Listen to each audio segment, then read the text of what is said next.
की जय। परमाराध्य परम पूज्य गुरुदेव के पावन श्री चरणों में कोटिशः नमन।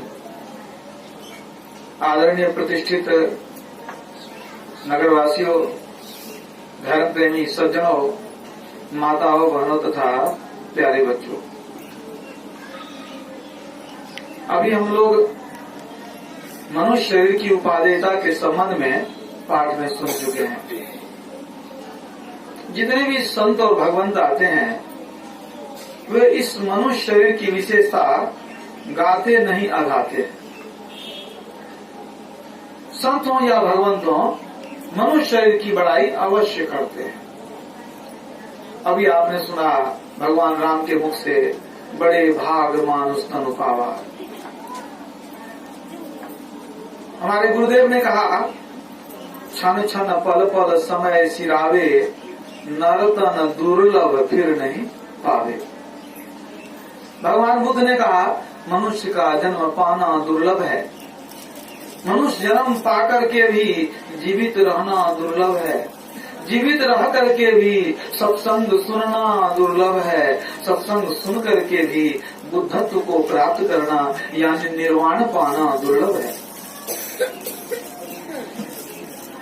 पुनः शंकराचार्य जी की वाणी आप सुनिए। उन्होंने कहा विवेक चूड़ामणि नामक ग्रंथ में, दुर्लभं त्रयमय वेद देवानुग्रह हेतुकम मनुष्यत्वं मुमुक्षुत्वं महापुरुष संश्रय। अर्थात संसार में तीन चीज बड़ा दुर्लभ है। बिना ईश्वर की कृपा के इन तीनों चीजों की प्राप्ति नहीं होती है। वे तीन चीज क्या हैं? मनुष्य का शरीर पाना, मोक्ष की इच्छा होनी और महापुरुषों का संग मिलना दुर्लभ है। शंकराचार्य जी ने कहा, भागवत में पढ़कर देखिए, दुर्लभो मानुषो देहे देहिनां क्षण भंगुर। ये मनुष्य शरीर बड़ा दुर्लभ है। भागवत भी कहता है, सर्वत्र जहां भी आप पढ़े, यहाँ तक कि अगर आप इस्लाम धर्म में चले जाएं तो वहां इस मनुष्य शरीर को कहा गया है अशरफ उल मखलूकात। इसका अर्थ हमने सर्च किया था नेट पर। अर्थ था इस तरह से, सबसे कुलीन जीव। अशरफ उल मखलूकात यानी ये मनुष्य क्या है? सबसे कुलीन जीव है, सबसे उत्तम जीव है, जिसके लिए ईसाई धर्म में कहा गया क्रोन ऑफ क्रिएशन। परमात्मा की इस सृष्टि में सृष्टि का मुकुट कौन है? मनुष्य है। देखिए, हर जगह मनुष्य शरीर की महिमा गाई जाती है। आखिर इसकी विशेषता क्या है? तो जब आप आध्यात्मिक ग्रंथों का अध्ययन करेंगे, सत्संग श्रवण करेंगे, तब आपको पता चलेगा किसी मनुष्य शरीर में मुक्ति का द्वार भी है और परमात्मा धाम भी है।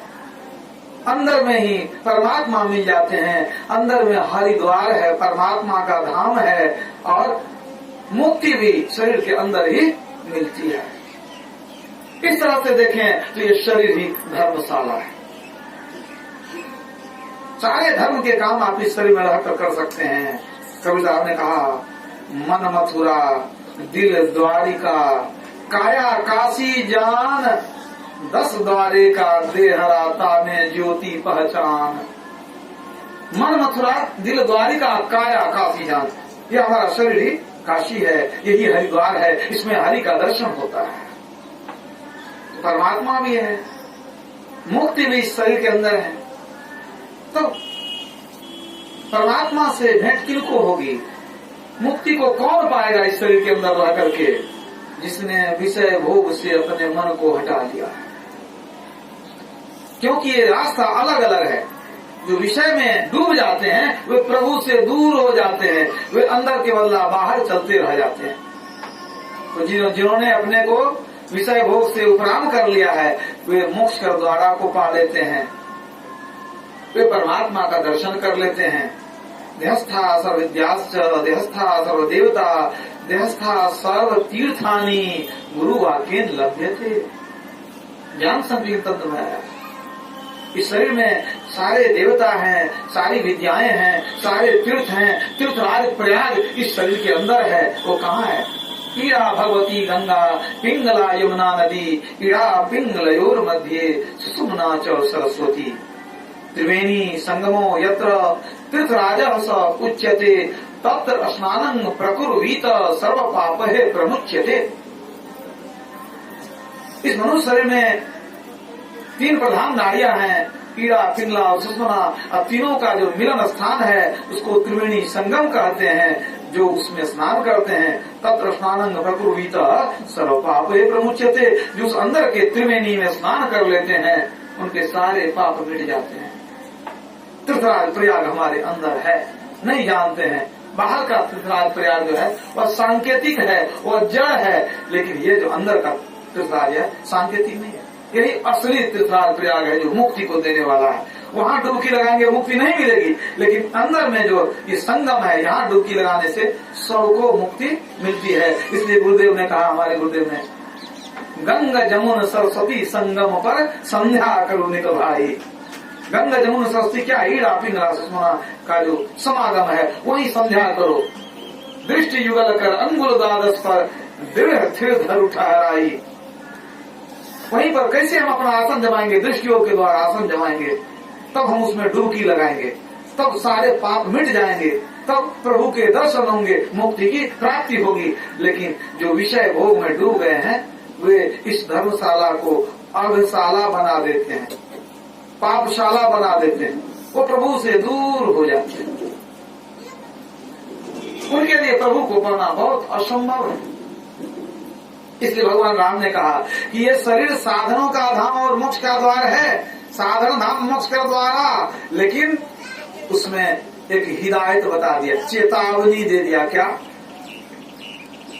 नरतन पाय विषय मन देही पलट सुधा ते 60 विष लेही। अब देखिए अंदर में शब्द है जिसको अमृत कहा गया है। अमृत एको शब्द है नानक गुरुमुखी पाइया। अंदर में जो शब्द है वह अमृत है। अमृत ध्वनि की नौबत झारत बड़ भागी सुनते। अगर अंदर चले गए शब्द को पकड़ लिए तो अमृत मिलने लग गया।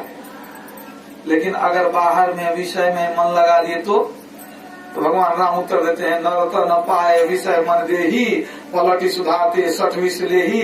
तुम अमृत को छोड़ करके विष पान कर रहे हो, तेरे अंदर अमृत भी है, तुम अमृत को छोड़ दिए। और यदि तुम विषय भोग में मन लगा दिए हो तो तुम अमृत को छोड़ करके अविषय रूपी विष को पान कर रहे हो। अपने धाम नाम सुर तरु तजी विषय बबूर बाग मन लायो। तुलसीदास ने लिखा, अपने धाम नाम सुर तरु, नाम रूपी सुर तरु कल वृक्ष हमारे अंदर है, वो शब्द है, उसको छोड़ करके विषय बबूल बाग मन लायो। विषय रूपी बबूल के बाग में मन को लगा दिए हैं तो बबूल का कांटा चुभेगा तो रोएंगे। यही है विषय रूपी विष को पान जो करते हैं वे ईश्वर से दूर हो जाते हैं, आवागमन के लिए मजबूर हो जाते हैं वे। इसलिए भगवान राम ने साफ मना कर दिया, ये शरीर मैंने विषय भोग के लिए नहीं दिया। इसके पहले जो मैंने पशु पक्षी का शरीर दिया वो विषय भोग के लिए दिया। पशु थे पक्षी थे तो उस समय भी विषय भोग किए, खाना पीना सोना बाल बच्चे पैदा करना, ये सब कर्म हम विभिन्न शरीरों में कर चुके हैं। लेकिन ये शरीर यही तो न कर फल विषय न भाई स्वर्ग स्वल्प अंत दुखदाई। ये शरीर विषय भोग के लिए नहीं है। अगर यदि विषय भोग नहीं लग गए तो प्रभु से दूर हो गए तो हमारी स्थिति क्या हो गई। तो तुलसीदास जी कहते हैं, ते नर नरक रूप जीवत जग भव भंजन पद विमुख अभागी निशिवासर रुचि पाप असुचि मन खलमती मलिन निगम पद त्यागी। ते नर नरक रूप जीवत जग, जीते जी वह मनुष्य जो है उसका जीवन नरक के समान है। भव भंजन पद विमुख अभागी, जो ईश्वर के चरणों से विमुख हो गया वो अभागी हो गया। भव भंजन कौन, परमात्मा, उनके चरणों को यदि छोड़ दिए अभागी हो गए, हमारा जीवन नरक के समान हो गया। निशिवासर रुचि पाप असुचि मन, दिन रात निशिवासर रुचि, किस में रुचि, पाप में, असुचि मन, मन गंदा हो गया, मलिन हो गया। खलमती मलिन, कहते हैं वो दुष्ट है। खलमती मलिन निगम पथ त्यागी, वह वेद के मार्ग को छोड़ दिया है। और उसका जीवन कैसा होता है? नहीं सत्संग, भजन नहीं हरि को, श्रवण न राम कथा अनुरागी। वो सत्संग नहीं करता है, हरि भजन नहीं करता है, कान से सत्संग की वाणी को सुनना नहीं चाहता है। नहीं सत्संग भजन नहीं हरि को, श्रवण न राम कथा अनुरागी। सुत वित दार भवन ममता निशी, सोवत अति न कबहु मति जागी। वह स्त्री पुत्र धन मकान के लिए ही दिन रात लगा रहता है, उसी के मोह में सोया रहता है। मोह निशा सब सोवनिहारा, देखई स्वपन अनेक प्रकार। वह माया मोह के नींद में सोया रहता है। सुत वितदार भवन ममता निशी, सोवत अति न कबहु मति जागी। उसकी बुद्धि कभी जगती नहीं है, वो मोह के जंजाल में डूबते चला जाता है। तब ऐसे व्यक्ति के लिए तुलसीदास जी निष्कर्ष निकालते हैं। तुलसीदास हरि नाम सुधा तजी, सठ हठी पियत विषय विष मांगी। नाम रूपी अमृत हमारे अंदर में है, तुलसीदास जी वही कह रहे हैं। अमृत भी है, इस संसार में विष भी है, नहीं जानते हैं। तुलसीदास हरि नाम सुधा तजी, हरि नाम रूपी सुधा, राम नाम जो हमारे अंदर में है, उस सुधा को तजी। सठ हठी पियत, हठ करके वह मूर्ख पीता है क्या? विषय विष मांगी। वह विषय रूपी विष को मांग मांग कर पीता है। और सूकर स्वान श्रृगाल सरिस जन, जनमत जगत जननी दुख लागी। कहते ऐसा व्यक्ति सूकर स्वान श्रृगाल, कुत्ता सुअर और सियार के तरफ जन्म लेकर के संसार में भटकता है। उसका जीवन इन्हीं पशुओं के तरह है। जनमत जगत जननी दुख लागी। वह पैदा क्यों हुआ, संसार में क्यों आया? जननी को दुख देने के लिए, माँ को कष्ट देने के लिए वह संसार में आया।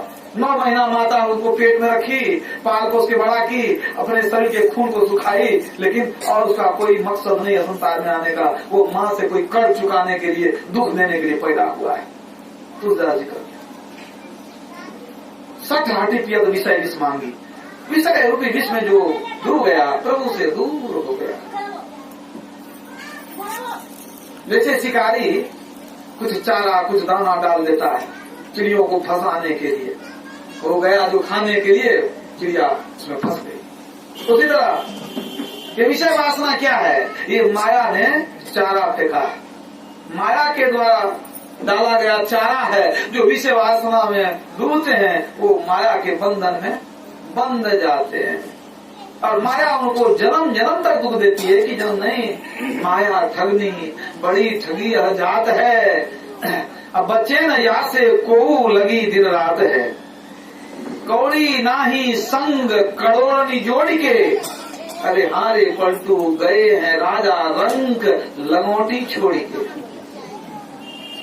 सब जो करोड़ जोड़ करके रखते हैं वो भी जानते हैं लंगोटी छोड़ करके जाना पड़ेगा। जोड़े तो बहुत, लेकिन छोड़े सब कुछ, कुछ मिला नहीं। तो माया कैसी है? वो जो फंसाती है, आदमी बेगारी खटता है, माना जी तोड़ मेहनत करता है, बैल के तरह गधा के तरह मेहनत करके सिर्फ जमा करता है। तो करोड़पति होना है, खर्च कर देगा तो करोड़पति नहीं होगा।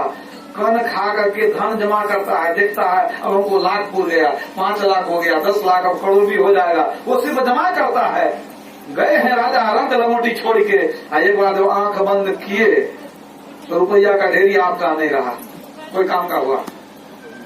कुछ भी काम का हुआ? कुछ नहीं। वो घर मकान पुत्र परिवार बिल्कुल आपका नहीं रहा, बिल्कुल आपके हाथ से निकल गया। तो ईश्वर के तरफ चलेंगे कैसे? अनासक्त जग में रहो भाई, दमन करो इंद्रिय दुखदाई। कहते हैं आसक्ति को छोड़ो, इंद्रियों को समेट कर रखो। गुरु महाराज कहते हैं दमन करो इंद्रिय दुखदाई। ये इंद्रियां ही दुख देती हैं, विषय भोग के लिए जाती है, फिर दुख उठाती है। इसको रोकने के लिए कहते हैं। अगर कोई सोचे कि ईश्वर भी मिल जाए, अब माया को भी बटोरते रहे, तो दोनों चीज नहीं होगा। दोनों चीज होने वाला नहीं है। ऐसा नहीं है कि सिर्फ साधु महात्मा को वैराग्य रखना चाहिए। जब अनासक्ति रखेंगे तो वही तो वैराग्य हो गया। भगवान श्री कृष्ण ने क्या कहा, अभ्यासेन तू कौन्तेय वैराग्येन च गृह्यते। हे अर्जुन, मन वश में कैसे होगा? मन को प्रभु में लगाएंगे, मन स्थिर नहीं रहता है, मन को स्थिर कैसे करेंगे? भगवान कृष्ण ने कहा अभ्यास करो, वैराग्य रखो। सबके लिए कहे। भगवान कृष्ण ने कहा अर्जुन को, तो अर्जुन गृहस्थ था कि नहीं? भगवान कृष्ण गृहस्थ थे कि नहीं? और दोनों गृहस्थ थे। अब उपदेश दे रहे हैं, गृहस्थ को उपदेश दे रहे हैं कि अभ्यास करो, वैराग्य रखो। तो यहाँ वैराग्य आया कि नहीं? वैराग्य का मतलब ये नहीं है कि साधु का कपड़ा पहन के भाग जाए जंगल, ये वैराग्य नहीं होता है। अनासक्ति रहे, मुंह में ज्यादा नहीं पड़े। कुछ मिल गया बहुत खुशी से पागल हो जाते हैं, कुछ चला गया रो रो करके छाती पीटते हैं, ये वैराग्य नहीं। वैराग्य जो रखता है उसको बहुत कुछ मिलता है, सोचता है प्रभु की कृपा है, और जो कुछ चला जाता है सोचता है प्रभु बहुत दिए, कुछ ले लिए तो क्या करें, प्रभु का था उन्होंने ही दिया, हम तो लेकर नहीं आए थे। क्या हम लोग लंगोटी लेकर आए थे? नंगे पैदा हुए, कुछ लेकर नहीं आए। तो कुछ लेकर नहीं आए, आज आपके पास बहुत कुछ है, किसने दिया, कहाँ से लाए? प्रभु का संसार है, उन्होंने आपको जन्म देने के पहले संसार बनाकर भेज दिया, सब कुछ दिया, आपने यहीं से लिया, ले करके बहुत जमा किए। अगर प्रभु को कुछ काम पड़ गया उसमें से कुछ ले लिए तब क्या होगा? तब बड़ा दुख होता है। ये वैराग्य नहीं है, सब प्रभु का है, उनकी कृपा है, बहुत कुछ मिल रहा है, कभी वो ले भी लेंगे तो कोई हर्ज नहीं है, सब वही का है। तो वैराग्य रखेंगे, चित्त में शांति रहेगी, दुख कम होगा, संतोषम परम सुखम, जो बचा हुआ है उसमें भी संतोष करें तो सुख की प्राप्ति होगी। और जो थोड़ा चला गया उसके लिए रोते रहेंगे, चित्त बेचैन, अशांति। इसलिए अगर आप चाहते हैं ईश्वर मिले तो हृदय में वैराग्य रखना पड़ेगा। वैराग्य की बात सुनते हैं, माया में डूबते जाते हैं तो प्रभु से दूर हो जाएंगे। पलटू साहब ने कहा माया और वैराग दुहु में वैर है, माया और वैराग दुहु में वैर है, लिए कुल्हाड़ी हाथ मारता पैर है। क्या चाहे वैराग माया में जाएगा, अरे हाँ रे पलटू, जो कोई माहुर खाए सोई मर जाएगा, माहुर खाएंगे तो मरेंगे। क्या चाहे वैराग माया में जाएगा, सोचते हैं ईश्वर मिले, वैराग हमारा पुष्ट हो, लेकिन माया में डूबते जाते हैं तो कहते हैं लिए कुल्हाड़ी हाथ मारता पैर, अपने पैर को कुल्हाड़ी मार रहे। तो जब तक संसार से मन को थोड़ा तोड़ेंगे नहीं, प्रभु में जुटेगा नहीं। कबीरा मन तो एक है, भावे जहां लगा है, भावे गुरु की भक्ति कर, भावे विषय कमाए। एक ही समय में ऐसा नहीं होगा कि माया में भी खूब मन लगे, ईश्वर में भी खूब मन लगे, दोनों काम होने वाला नहीं है। तुलसीदास जी ने कहा दुहु की एक संग होई भुआला, हंसब ठठाई फुलायब गाला। कहते दोनों काम एक संग होगा, आप ठठा करके हंसिएगा, गाली फुलाइएगा, दोनों चीज नहीं होने वाला। एक चीज कीजिए, दोनों एक साथ होने वाला नहीं है। इसलिए पलटू साहब ने कहा पहले संसार से तोड़ी आवे, तब बात पिया की पूछिए जी। तलवार दो म्यान एक कई भांति वा में कीजिए जी। एक म्यान में दो तलवार कैसे रखेंगे? आप संसार से मोह को थोड़ा हटा के आइए, तब प्रभु के बारे में पूछिए। बलख एक मुसलमानी देश था किसी जमाने में, वहां के राजा थे इब्राहिम, बड़े शौकीन थे, खाने पहनने हर चीज के शौकीन थे। इतने शौकीन थे कि प्रत्येक दिन 1.25 मन गुलाब की पंखुड़ियों के बिछौना पर सोते थे। 1.25 मन फूलों की पंखुड़ी लाई जाती थी, उसको बिछा करके तब उस पर सोते थे, इतने शौकीन थे। मन में विचार आया कि हम भी कुछ रूहानी ज्ञान सीखें, खुदा को कैसे पाया जाता है, नजात कैसे मिलता है, ये ज्ञान हम भी प्राप्त करें। इच्छा हो गई, इच्छा हो गई तो अपने महल से निकल जाते थे रथ पर बैठ करके, अपने नौकरों के साथ में, सेवकों के साथ, कि चलो किसी साधु फकीर के यहाँ जाते थे, मिल लिए, भेंट कर लिए, वार्तालाप कर लिए, लौट करके फिर आते थे, फिर 1.25 मन फूलों की पंखुड़ी पर सोते थे, अतर फूले लगाते थे, जिंदगी बड़ा रंगीन थी। किसी चीज की कमी नहीं थी, लेकिन कभी कभी साधु फकीर के पास जाते थे। न कोई सच्चे साधु फकीर मिले, न इनको सच्चा ज्ञान मिला, लेकिन इनकी दिनचर्या वैसी ही रही। ऐसे जाते थे, घूम फिर करके किसी से भेंट करके चले आए, कभी नहीं मिला तो वैसे घूम के चले आए, लेकिन निकलते थे किसी साधु फकीर को खोजने के लिए। साधु फकीर की क्या आवश्यकता है? मौलाना रूम ने कहा है कि यदि तुम शीशा हो या उससे भी बढ़ करके यदि तुम संगमरमर हो, अगर कोई कामिल फकीर मिल जाए और तुम उसकी सोहबत कर लो तो तुम खरा हीरा बन जाओगे। अगर तुम कांच हो या संगमरमर हो, वो फकीर तुमको हीरा बना देगा। इन्होंने सुना तो निकल जाते थे फकीर की खोज में, लेकिन कोई सच्चा फकीर नहीं मिला, सच्चा ज्ञान भी नहीं मिला। ऐसे भटकते थे, आकर के अपना मौज में ऐश मौज में रहते थे। एक दिन रात में सोए थे, अचानक कुछ आवाज हुई तो नींद खुल गई। नींद खुली तो उनको लगा कि महल के छत पर कोई आवाज हो रही है। कमरा खोलकर निकले और छत पर झांके, भाई कौन है? तो चांदनी के प्रकाश से उन्होंने देखा कि कोई आदमी टहल रहा है। बड़ा आश्चर्य लगा, इतनी सुरक्षा हमारे महल के ऊपर में कौन चढ़ गया? पूछा कि बाबा आप कौन हैं? कहा हम फकीर हैं। कहा यहाँ क्या कर रहे हैं आप हमारे महल के छत पर? उन्होंने कहा महाराज आप चिंता नहीं कीजिए, मैं परेशान आदमी हूँ, इसीलिए कुछ काम कर रहा हूँ, कुछ खोज रहा हूँ। कहा यहाँ क्या खोज रहे हैं? कहा क्या बतावे, कई दिन हो गए हमारा ऊंट खो गया, हम खोज खोज करके परेशान हो गए। कहाँ कहाँ नहीं खोजे, हर जगह जब खोज लिए नहीं मिला तो मन में आया कि एक बार महल के छत पर भी देख ले। तो यही छत पर हम अपना ऊंट खोज रहे हैं। श्री सद्गुरु महाराज की जय। अब तो राजा को बड़ा आश्चर्य लगा कि सुनते थे महात्मा लोग पागल भी होता है, कैसा फकीर है महल के छत पर ऊंट खोजता है। महाराज एक बात हमको बता दीजिए। क्या? बताइए कि महल के छत पर कहीं ऊंट चढ़ता है? ऐसी बात तो कभी नहीं सुने थे हम। तो फकीर खूब जोर से हंसने लगे। हंसते हंसते कहते हैं राजन तू भी बड़ा मूर्ख निकला।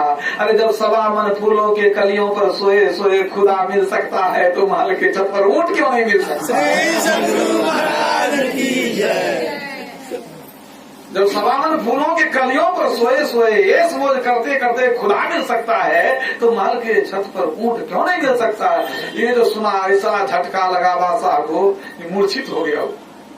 जब होश आया तो देखता, खोजना शुरू किया। अरे कोई फकीर आया था, बड़ा ज्ञानवान फकीर था, कहाँ है? खोजा, कहीं कुछ नहीं। द्वारपाल को पूछा, कहने हम लोग किसी को आते जाते नहीं देखे, हम लोग तो द्वार पर थे, कुछ नहीं मिला उनको। ज्ञान हो गया कि हम जब विषय भोग में डूबे रहेंगे खुदा मिलने वाले नहीं। सवामन फूलों की कलियों पर सोएंगे, इतर फुले लगाएंगे, रंग बिरंग का खाएंगे, खाए खोरा का पहन पोसा का। अब जम का बकरा पलता है, अब जम बद जाती जब तोड़े छाती, उससे क्यों नहीं डरता है? समय तो आने वाला है खराब। तो जम का बकरा को पाल रहे हैं बढ़िया बढ़िया खा करके। वही कहते हैं पलटू साहब, फूलन सेज बिछाए महल के रंग में। बाता सोते थे ना, फूलन सेज बिछाए महल के रंग में, अतर फुलेल लगाए सुंदरी संग में, सूते छाती लाए परम आनंद है। अरे हाँ रे पलटू, खबर पूत को नहीं काल को फंद है, काल का फंदा आ रहा है। तू कछु और विचारत है नर, तेरो तो विचार धरे ही रहेगो। कोटि उपाय करे धन के हित, भाग्य लिखो तितना ही रहेगो। भोर को सांझ करे पल में कि काल अचानक आए गहेगो। नाम भजियो न कियो कछु सुकृत, सुंदर यूं पछताए रहेगो। सुकर्म नहीं किए, नाम का भजन नहीं किए तो अंत में बड़ा पछताना पड़ेगा। बादशाह को झटका लगा, ऐसा वैराग्य हुआ, तुरंत महल से निकल गया कि नहीं अब हमको ये भोग विलास को त्यागना पड़ेगा, तभी खुदा का दीदार होगा। निकल गए, बहुत जगह घूमे, बहुत फकीरों के खोज में कहाँ कहाँ नहीं गए, लेकिन कोई सच्चे फकीर नहीं मिले। किसी ने कहा कि भाई इसके लिए हिंदुस्तान जाना पड़ेगा। भारत में बड़े उच्च कोटि के फकीर लोग रहते हैं। वो बल्ख देश से चल करके इब्राहिम आए भारत में बहुत जगह भटके, काशी हरिद्वार वगैरह में गए, कई जगह गए तब किसी ने बताया कि अभी आप अगर कोई सच्चे फकीर खोजते हैं तो काशी चले जाइए कबीर साहब के पास। कबीर साहब का पता बता दिया। कबीर साहब के पास आए, कबीर साहब ने पूछा, उसने कहा कि हम आपकी सेवा करने के लिए आए, हमको सेवा में रख लिया जाए, कृपा किया जाए हमारे ऊपर। कबीर साहब ने पूछा कि तू कौन है? कहा हम हैं बलख देश के बादशाह इब्राहिम। कबीर साहब हंसने लगे, कहा तू है बादशाह इब्राहिम, हम है फकीर कबीर, हमारा तुम्हारा बनने वाला नहीं है, चले जाओ यहाँ से, निकलो, भागो यहाँ से। तू फकीर, हम फकीर, तू बादशाह, ये दोनों का मेल होने वाला है कहीं, भागो यहाँ से। बेचारा गिड़गिड़ाने लगा। कबीर साहब नहीं मानेगा ना, हमारा तुम्हारा पटरी खाने वाला नहीं है, चला जा तू अपने देश। कबीर साहब की शिष्या लोही ने बड़ा आग्रह किया है कि देखिए कहां कहां से भटकते हुए आया, कितने दिनों से भटकते हुए आपके शरण में आया, तो स्थान दे दिया जाए। इब्राहिम ने भी कहा हजूर हम कभी बादशाह थे, अभी हम आपके दास हैं, हम भिखारी हैं, आपके पास कुछ मांगने आए हैं, कुछ सेवा मांगने आए, कुछ ज्ञान मांगने आए, हमको सेवा में रख लिया जाए। तब उनको रखा भी तो 12 वर्ष तक सेवा किए, तब दीक्षा दिया। सोचिए कैसी कठिन परीक्षा थी। तब हजरत इब्राहिम कबीर साहब से दीक्षा लेके ध्यान किया और अंतर में उसकी यात्रा हुई, अंतर के सुख को उसने प्राप्त किया, खुदा का नूर झलका उसको, आवाजें गैब को उसने सुना। तो एक बादशाह जो विषय भोग में डूबा था, जब जागे तभी सवेरा। कबीर साहब ही आकर चेताए थे, महल के छत पर कौन थे? कबीर साहब ही वहां आकर के चेताए थे। जब जागे तब ही भला मोह निंद सू जाग, साधु की संगत मिले सहजो ऊंचे भाग। ऊंचे भाग वाले को सच्चे साधु की संगति मिलती है, और जब संगति मिल जाए उसका लाभ उठा लेना चाहिए।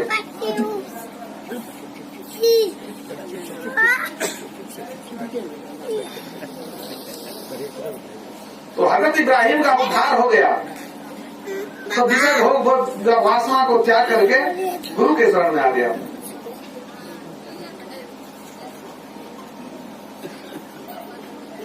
जिस भगवान राम ने मनुष्य शरीर की इतनी बड़ाई की, कह दिया बड़े भाग मानुष तन पावा, सुर दुर्लभ सब ग्रंथ ही गावा। क्या उसी भगवान ने नहीं कहा क्षिति जल पावक गगन समीरा, पंच रचित यह अधम शरीरा। कोई भगवान राम कहते हैं ये शरीर बड़ा नीच शरीर है, एक बार कहते हैं बड़ा भाग्यवान शरीर है, देवता को दुर्लभ है, और फिर कहते हैं ये बड़ा नीच शरीर है। पंच रचित यह अधम शरीरा, दोनों बात भगवान राम क्यों कह दिए? क्या राज है इसके पीछे? ये शरीर वास्तव में कैसा है? हाड़ मांस का बना हुआ है, वास्तव में कुछ भी सुंदर नहीं है इसके अंदर। जा शरीर माही तू अनेक सुख मान रहियो, ताही तू विचार या में कौन बात भली है। मेद मज्जा मांस रग रग में रक्त भरियो, पेट हु पिटारी सी में ठौर ठौर मली है, पेट में मल भरा हुआ है। हाड़न के नैन नाक हाड़न से मुख भरियो, हाथ पांव सोई सब हाड़न की नली है। सुंदर यही देख जनी भूले को, भीतर से भंगार भरी ऊपर से कली है। मतलब भीतर में गंदगी है, ऊपर से सुंदर लगता है देखने में। एक चमड़ा है इसलिए सुंदर है, शरीर में से चमड़ा सिर्फ हटा दीजिए, कुछ देखने के लायक बचेगा कुछ। ये शरीर क्या है? भगवान राम कहते हैं पंच रचित या अधम शरीरा, दोनों बात कर देते हैं। इसके पीछे क्या तर्क है? देखिए बात सही है कि ये पंच रचित अधम शरीरा है, लेकिन इसी अधम शरीर के अंदर में मोक्ष का द्वारा भी है।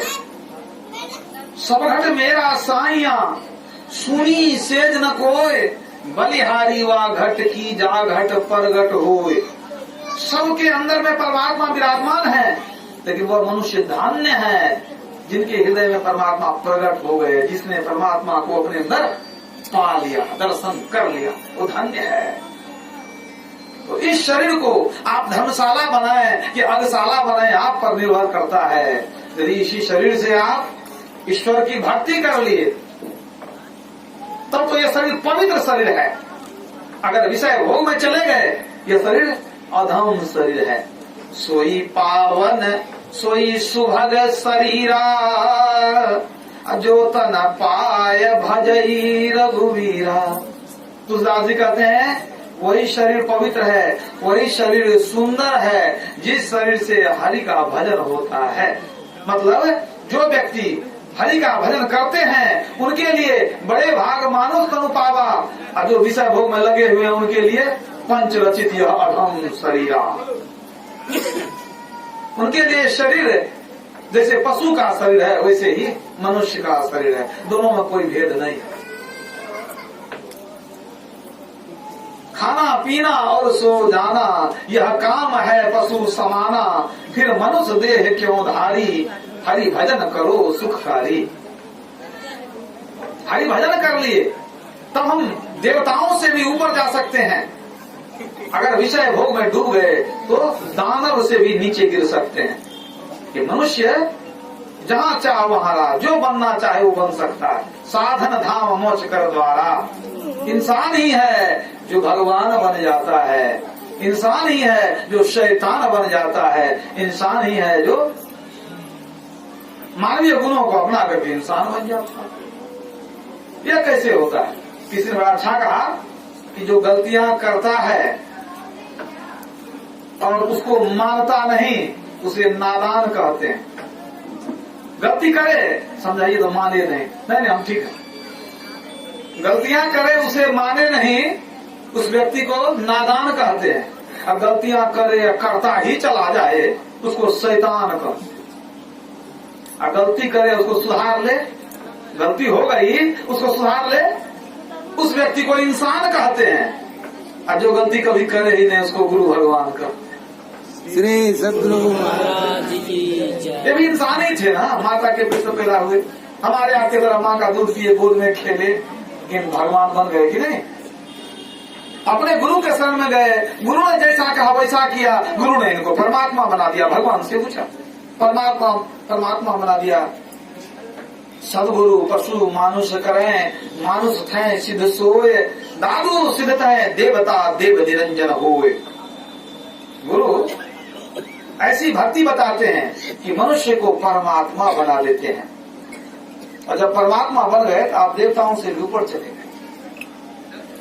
तो जितने भी संत भगवंत आते हैं वे कहते हैं ये शरीर विषय भोग के लिए नहीं है, ये खास शरीर है, ये भक्ति करने के लिए तुमको मिला है। दूसरे शरीर से विषय भोग तो हो सकता है लेकिन भक्ति नहीं हो सकती। इसलिए संतों ने क्या कहा? तुलसीदास जी कहते हैं दुर्लभ देह पाए हरि पद भजू। दुर्लभ देह मिला है तुमको तो क्या करो?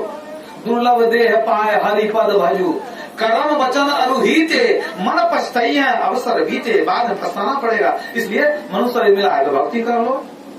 गुरु महाराज कहते हैं यही मानुष देह समैया मैं करूं परमेश्वर में प्यार, ईश्वर से प्रेम करो। राधा स्वामी साहब ने कहा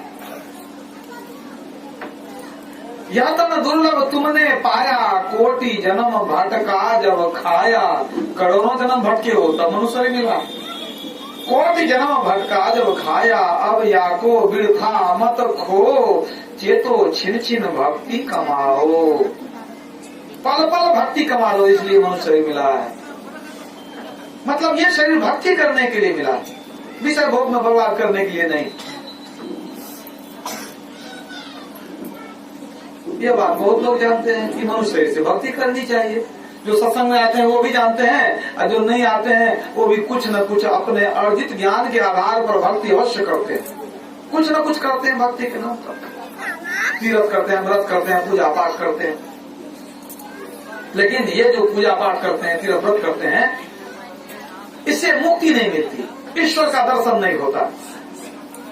इसलिए संतों ने कहा कि इस भक्ति से ऊपर उठ जाओ। ये जो भक्ति है ये बाहर में भटकने जैसा है। इस भक्ति से मुक्ति की प्राप्ति होने वाली नहीं है।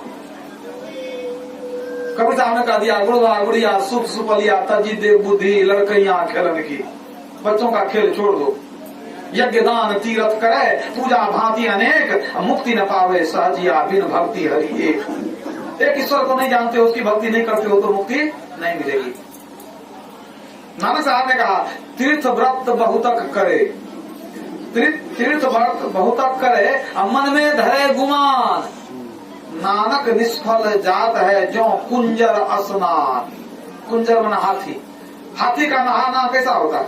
हाथी को नहा करके लाता है, फिर बालू समेट के माथा पर ले लेगा, वो तुरंत देह को गंदा कर लेगा, उसका नहाना नहीं नहाना बात बराबर हो गया। इस तरह कहते हैं तीर्थ व्रत में बहुत नहाए, अमल में घमंड करते हैं कि हम बहुत पुण्य किए हैं, सबको सुनाते हैं कि हम चारों धाम घूम के आए। सात पूरी जग क्या है? सब गया पानी में, क्योंकि वहां पानी ही था, सब गया पानी में। सात पूरी हम देखिया, देखे चारों धाम, देखे चारों धाम, सबन में पत्थर पानी, कर्मन के बस पड़ा मुक्ति की राह बुलानी। कर्मकांड में तो लगे रहे, हम मुक्ति के बारे में जाने नहीं बुझे नहीं।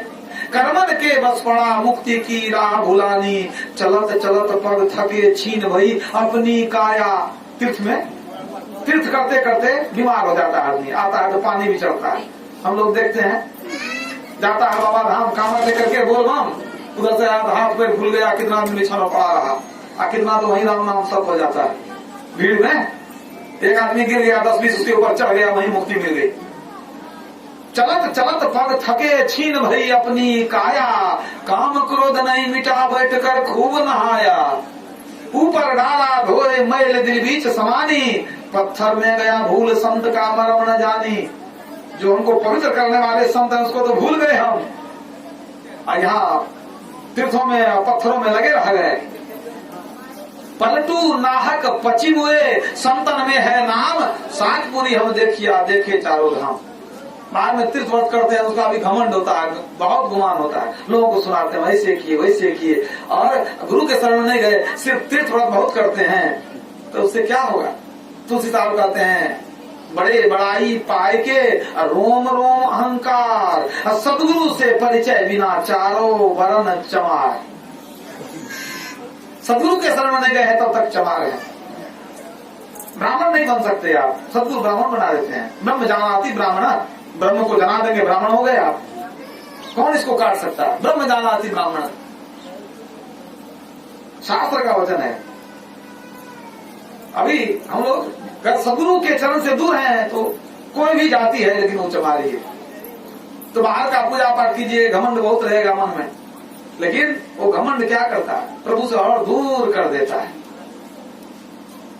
राजा जनक को ज्ञान देना था, अष्टावक्र जी आए थे ज्ञान देने के लिए, तो राजा थे ना, राजा जनक, तो राजा को तो अहंकार होता है।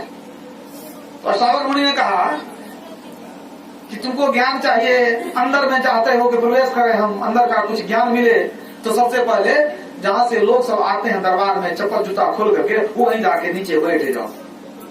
सब सोचने लगे मिथिला नरेश राजा जनक कहीं चप्पल के पास बैठेंगे नीचे में, लेकिन बेचारे तो तन मन धन सब दान कर चुके थे अष्टावक्र मुनि को, बैठना पड़ा, वहीं जाके बैठ गए। क्यों बैठा दिए? कोई दुश्मनी थी? नहीं, सोचते थे कि राजा है ना, इसके मन में अहंकार होता है कि हम राजा है, इसका हेंकड़ी कैसे उतरेगा, जब नीचे जमीन में बैठेगा तब इसका राजा जो सिर उठाता है वो मर जाएगा, अंदर में राजा है, राजा का जो अहंकार है वह समाप्त हो जाएगा। रामकृष्ण जी महाराज भक्ति करते थे, काली की भक्ति करते थे, बीच जो मन में जागृत हो जाता था, हम ब्राह्मण है, ऊंचा कुल के मन में हो जाता था, मन में आया कि सब कुछ खत्म हो गया, ये बीच में ब्राह्मण कैसे जगता है, जाति क्यों उठ जाता है, ये तो हमको अंदर जाने नहीं दे रहा, परेशान हो गए। तो एक दिन मैंने सोच लिया कि नहीं, इसको ब्राह्मण को अंदर में जो है उसको खत्म करना पड़ेगा। तो क्या किए, दलित नारायण का भोज हुआ काली मंदिर में, दक्षिणेश्वर काली मंदिर में पुजारी थे, मैं भी गया हूँ, काली कलकत्ता जो जाते हैं तो देखने जाते हैं, घूमने जाते हैं, वहाँ भंडारा हुआ, वहाँ पर भिखारी सब तरह के लोग आए, लूला लंगड़ा भिखारी सब आया भंडारा खाने के लिए। और सब भंडारा खा लिया तो रामकृष्ण जी महाराज ने कहा कि आज हम पत्थर तो हम ही उठाएंगे। तो जितना लोग खाया था, चावल दाल बड़ी या दही, वो सब पत्ता पर जो पड़ा हुआ था जूठा, सबको उठाए और उठा करके माथा पर लिए और तब चले फेंकने के लिए। और जब इधर चारों तरफ से जब चूने लग गया तब अपने मन को कहते हैं, हे मन अब तू कैसा है, अब तुम्हारा अहंकार खत्म हुआ, तू कहता था हम ब्राह्मण है, अब तुम बताओ। अब जो भी आया सब जाति का आदमी है, सबका जूठा माथा पर लिया, तेरा माथा ठंडा हुआ कि नहीं? अब अहंकार खत्म हुआ कि नहीं? इस तरह से उन्होंने अपने अहंकार को वश में किया। मद तो बहुतक भांति का, ईश्वर कैसे मिलेंगे? अंदर में अहंकार है, ईश्वर नहीं मिलने वाले हैं। ईसा मसीह ने कहा है कि जिसके अंदर अहंकार का कतरा भी है वह स्वर्ग के राज्य में प्रवेश नहीं कर सकता है। तो स्वर्ग के राज्य में प्रवेश नहीं कर सकता है तो क्या मुक्ति में चला जाएगा? आप बताइए, सवाल नहीं है। तो कबीर साहब कहते हैं मद तो बहुतक भांति का, मद मना अहंकार, ताही न जाने कोई, तन मद मन मद जाति मद, माया मद सब लोय, विद्या मद अवगुण मद, राज मद उन्मद, इतने मद को रद्द करे तब पावे अनहद। इतने तरह का अहंकार मन में जागृत होता है। तन मद मन मद जाति मद, माया मद, विद्या मद, गुण मद, राज मद, इतने तरह का अहंकार है। इतने मद को रद्द करे तब पावे अनहद। अहंकार में आदमी चूर है, सोचता हमारे ऐसा कोई नहीं, ऊंचा पद मिल जाए, धन मिल जाए, वो किसी को आदमी नहीं समझता। लेकिन जब मर जाएगा आदमी, जब प्राण निकल जाएगा तो वो धनी हो गरीब हो सब बराबर हो गया कि नहीं? मरने के बाद क्या होगा? धन देखा जाएगा, सुंदरता देखी जाएगी, पद देखा जाएगा नहीं, कर्म देखा जाएगा। वो गरीब ही अच्छा है यदि उसने भक्ति किया है। नाम जपत दरिद्री भला, टूटी घर की छान, कंचन मंदिर जारी दे जहां गुरु भक्ति नाम। नाम जपत कुष्टी भला, चुई चुई पड़े जो चाम, कंचन देह के ही काम का, जामुक नाही नाम। सुंदर शरीर क्या काम का? इसलिए अहंकार मत कीजिए। अहंकार किसी का रहने वाला नहीं है। अहंकार को त्याग दीजिए, प्रभु के शरण में जाइए, छोटा बन करके प्रभु के शरण में जाइए। नानक साहब ने कहा नानक नन्हा होए रहो, छोटा बन के रहो। नानक नन्हा होए रहो, जैसे नन्ही दूब, अब बड़े बड़े बिरखी गिर गए, दूब खूब की खूब। दूब पूछते हैं ना, दूब घास को कहते हैं। आंधी आती है, बड़े बड़े वृक्ष गिर जाते हैं और दूब हंसते रहता है, उसका कुछ नहीं बिगड़ता।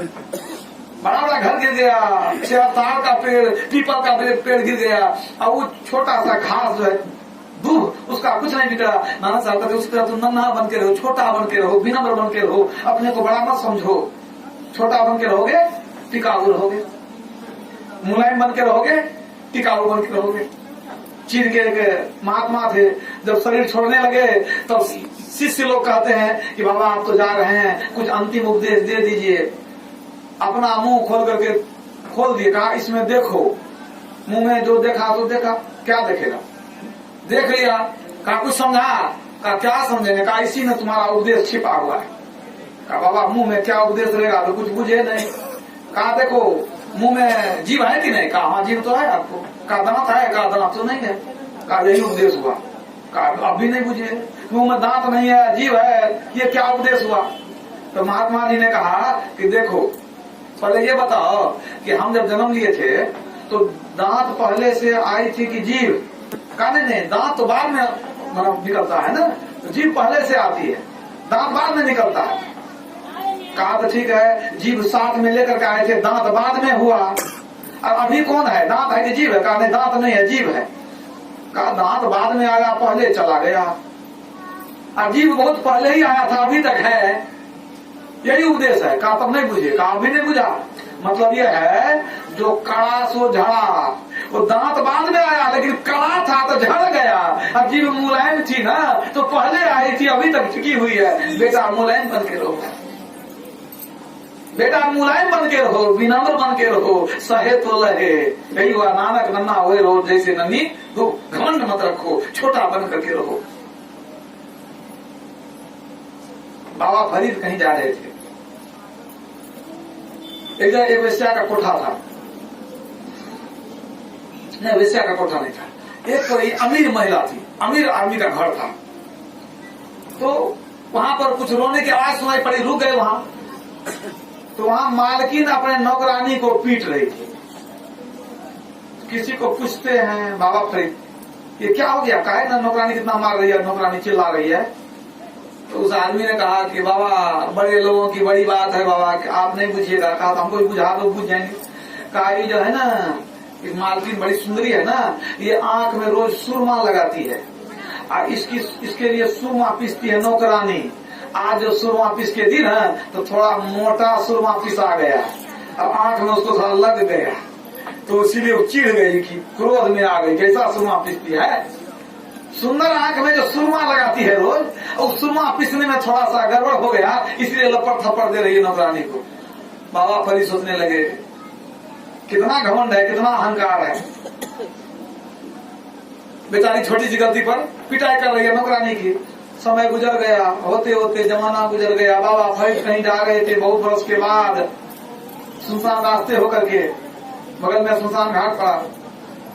अचानक देखते हैं कि सड़क के किनारे एक मनुष्य की खोपड़ी पड़ी हुई है,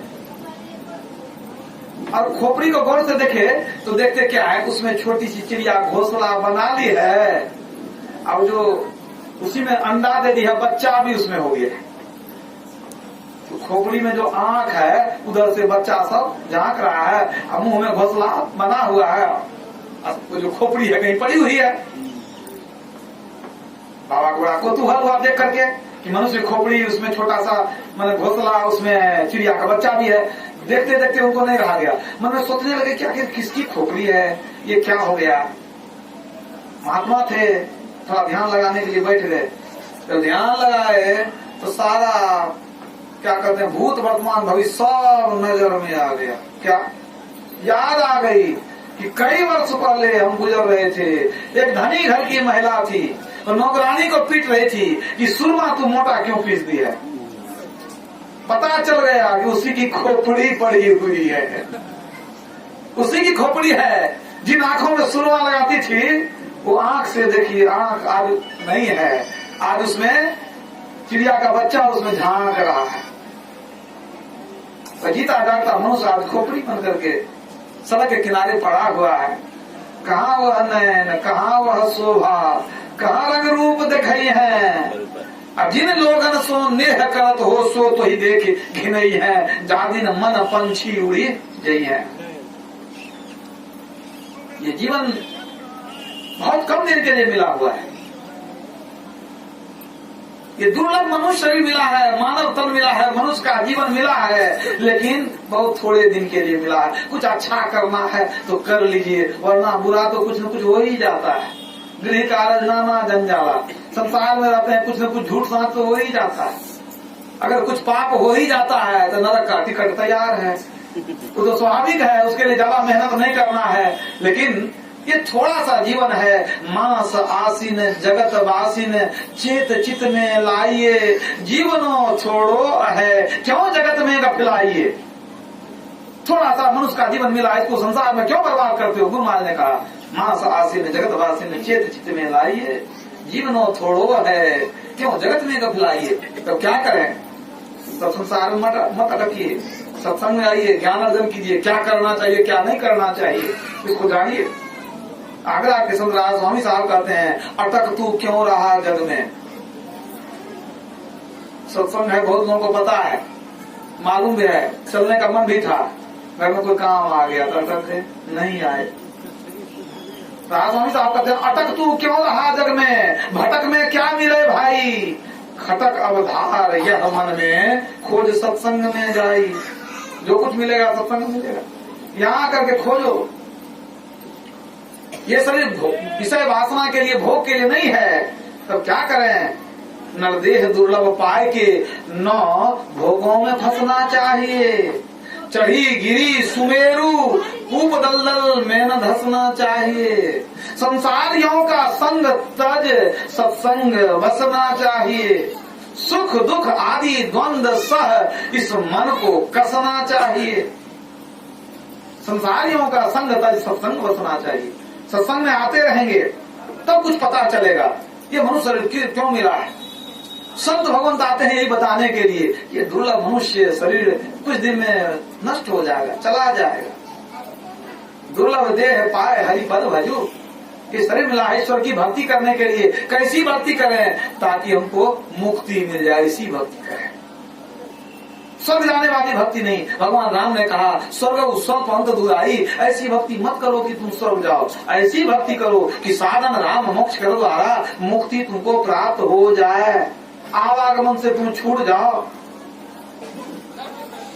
भगवान श्री कृष्ण ने कहा, हे अर्जुन, भूतों को पूजने वाले भूत लोग जाते हैं, पितरों को पूजने वाले पितर लोग जाते हैं, और देवताओं को पूजने वाले देव लोग जाते हैं। अब मन में बैठा लीजिए कि देवलोक कौन जाएगा? जो देवताओं को पूजेगा वो देवलोक जाएगा। ठीक है, देवलोक में स्वर्ग जाएगा। ठीक है, तो भगवान श्री कृष्ण कहते हैं तू देवताओं की पूजा करेगा तो स्वर्ग जाएगा। अब भगवान राम स्वर्ग के लिए क्या कहते हैं? स्वर्ग स्वर्ग परंत दुखदाई, स्वर्ग का सुख तो थोड़ा है, अंत में बड़ा दुख होता है, स्वर्ग की इच्छा मत करो। अब दोनों बात को मिलाइए, भगवान राम और कृष्ण के वाणी को मिलाइए। भगवान राम कृष्ण कहते हैं कि देवता की पूजा करेगा स्वर्ग जाएगा, भगवान राम कहते हैं स्वर्ग जाना ठीक नहीं है, वहां जाकर के फिर दुख में जाना पड़ता है, नरक जाना पड़ता है, स्वर्ग की इच्छा मत करो। तो स्वर्ग की इच्छा मत करो, देवता को पूजोगे तो स्वर्ग जाओगे, और स्वर्ग की इच्छा मत करो मतलब देवता की पूजा मत करो। नहीं हुआ? देव पूजन करोगे तो स्वर्ग जाओगे, भगवान कहते हैं स्वर्ग मत जाओ। तो पूजन क्यों करेंगे जो स्वर्ग जाएंगे? तब क्या करेंगे? एक ईश्वर की भक्ति करेंगे, भक्ति मोही पुराण श्रुति गाई। जिस भगवान राम ने कहा स्वर्ग का सुख थोड़ा है, स्वर्ग की इच्छा मत करो, वही भगवान कहते हैं कि यदि परलोक में सुख चाहते हो तो भक्ति मोही पुराण श्रुति गाई, मेरी भक्ति करो। एक ईश्वर की भक्ति, मेरी भक्ति माने ईश्वर की भक्ति। भगवान श्री राम जब हनुमान जी को बताने लगे कि मेरे किस स्वरूप की भक्ति करोगे, तब उन्होंने मुक्ति को उपनिषद में कहा कि मेरा एक ऐसा स्वरूप है जो अव्यक्त अनादि अनंत है, अस्पर्श और रूप और शब्द है, उस रूप की तुम भक्ति करो, मतलब निर्गुण ब्रह्म की भक्ति करो। असली रूप मेरा वही है, ये तो मायिक रूप है, कुछ काम से हम शरीर धारण किए हैं, हम शरीर वाले हैं नहीं, कभी कभी काम पड़ता है तो शरीर धारण कर लेते हैं। तो एक ईश्वर की भक्ति करेंगे तब मुक्ति में जाएंगे, और यह भक्ति बिना गुरु के होने वाली नहीं है। इसलिए याद रखिए, ये संसार दुखालय है। जब से सृष्टि बनी तब से हम लोग इस संसार में आगे फंस गए हैं। हम ही लोग हैं कि कभी पशु बनते हैं, कभी पक्षी बनते हैं, कभी मनुष्य बनते हैं, कभी देवता भी बनते हैं, आवागमन में घूमते रहते हैं। तो सारे जीव इस संसार में दुख पा रहे हैं, सब चाहते हैं दुख से हम छूट जाएं, छटपटाते हैं, लेकिन कोई दुख से निकल नहीं पाते हैं, क्योंकि दुख से निकलने का रास्ता सिर्फ मनुष्य शरीर में है, दूसरे शरीर में नहीं है। तो इसलिए ये जो मनुष्य शरीर हम लोग को मिला है, कबहुक करी करुणा नर देही, कभी दया करके परमात्मा मनुष्य का शरीर देते हैं। किस लिए? दुख से छूटने के लिए, मुक्ति पाने के लिए।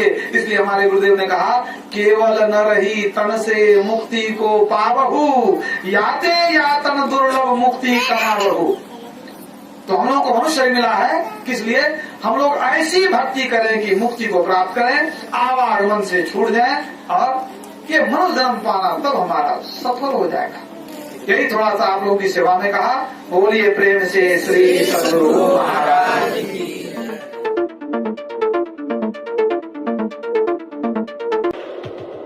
Subscribe now and press the bell icon. सबसे पहले ऑडियो वीडियो पाने के लिए सब्सक्राइब करें ABSK म्यूजिक को और साथ में घंटी को दबाना ना भूलें।